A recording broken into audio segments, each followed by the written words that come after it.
Assalamu alaikum wa rahmatullahi ta'ala wa salamu alaikum wa rahmatullahi ta'ala wa barakatuh. Mes frères et sœurs, euh, je m'adresse à vous ce soir, ce jeudi soir, pour les prêches qu'on avait fait, et comme monsieur l'arbitre central nous avait demandé vraiment de faire certaines prêches. Les questions sont venues. Quel était le droit d'un père à un enfant et comment la janaba devait se laver, le grand lavement comme on le dit en français. Nous avons été expliqué quel était le droit d'un père à un enfant. Alhamdulillah Rabbil Alamin, on ne serait pas long. Nous avons expliqué qu'un père était un père, une mère est une mère, et un enfant a toujours le droit de respecter un père et une mère, comme Dieu nous l'a souligné, nous a dit dans le Coran. وَقَدْوَ رَبُّكَ أَلَا تَعْبُدُوا إِلَّا إِيَّاهُ وَبِالْوَالِدَيْنِ إِحْسَانًا. Dieu nous a enseigné dans le Coran, dans le Saint-Coran, que nous devions adorer lui Dieu, que nous devions adorer lui Dieu d'abord. Mais l'adoration de Dieu est comment? Je m'explique, je vous explique. Adorer le Dieu, il y a des critères. Et ces critères-là sont comment? Nous devions faire la prosternation pour Dieu. Nous devons demander à Dieu qu'il nous donne la vie. Quand nous demandons la richesse, on doit demander la richesse à Dieu. On ne doit pas demander la richesse à qui que ce soit. Et voilà les droits d'adoration de Dieu.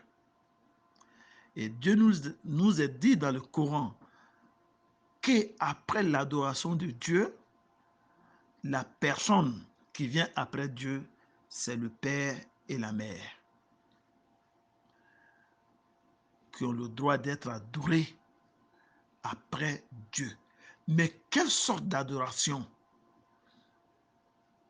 On ne doit jamais se prosterner pour un humain, ni son père, ni sa mère. Mais on a le droit de les respecter dans la parole et dans les actes que nous posons dans les maisons. Écoutez les parents.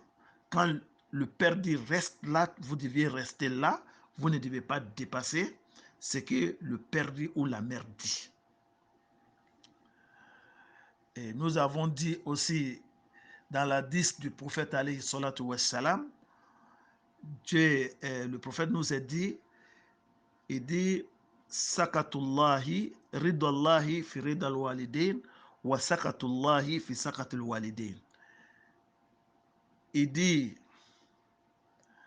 le mécontentement du Dieu est dans le mécontentement des deux parents. Et quand les deux parents sont contents, Dieu est content parce que les deux parents sont contents. Et voilà un peu ce qu'on voulait vous expliquer, que Allah nous donne beaucoup de compréhension, qu'Allah nous mette sur le bon chemin. Voilà, nos enfants aujourd'hui, nous savions aujourd'hui qu'il y a les droits, il y a les civilisations occidentales, il y a les droits occidentaux, mais cela ne doit pas nous exclure de faire le droit islamique. Même quand nous regardons aujourd'hui, nous trouvions que même le droit occidental ne nous amène pas de désobéir nos parents. Même les Blancs que nous sommes allés chez eux, ils ont quand même des droits de respecter leurs parents. Parce que ce que nous voyons dehors, ne prenons pas ça. Parce que Dieu a dit au prophète alayhi salatu wassalam, et Dieu a essayé de grandir, de glorifier le prophète avec le bon comportement. Dieu lui a dit, wa innaka la ala kulkin azim. Il dit, oh Mohamed, vraiment vous êtes quelqu'un de grand cœur. Vous êtes quelqu'un qui est bien, qui respecte son prochain. Voilà, aujourd'hui, nous, les Ummat Muhammad sallallahu alayhi wa sallam, nous devions regarder ce que le prophète a fait et ce que le prophète nous dit de faire. Et ce que le prophète nous a dit et le Coran nous a dit, le Coran nous a dit kuntum khayra ummatin ukhrijat lin-nas ta'muruna bil ma'ruf wa tanhauna 'anil munkar wa tu'minuna billah.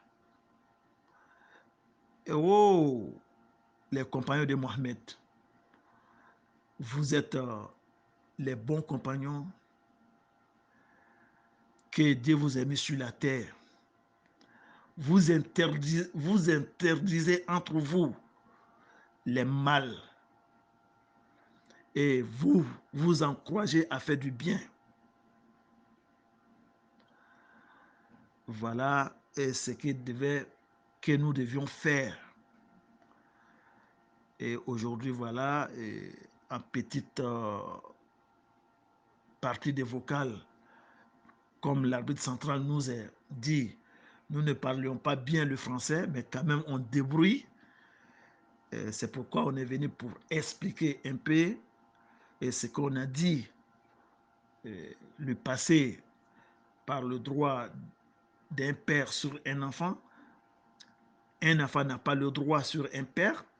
Surtout, le parent, l'enfant a un droit sur le père parce que le droit que l'enfant a sur le père, c'est de lui montrer le droit chemin. Lui dire que, lui montrer Dieu, pour dire que Dieu existe, Mohammed existe, l'islam existe, Al-Jannat existe, l'enfer existe. Parce que c'est le droit d'un père qui doit le faire. Et lui amener à l'école, connaître le bien et le mal. Et tout ce qu'on dit à l'homme à l'école, on ne doit pas tout prendre, on ne doit pas tout laisser. Et voilà, c'est ce qu'on voulait dire en résumé. Le droit d'un père à un enfant et à un enfant à un père. Ok. Et après cela,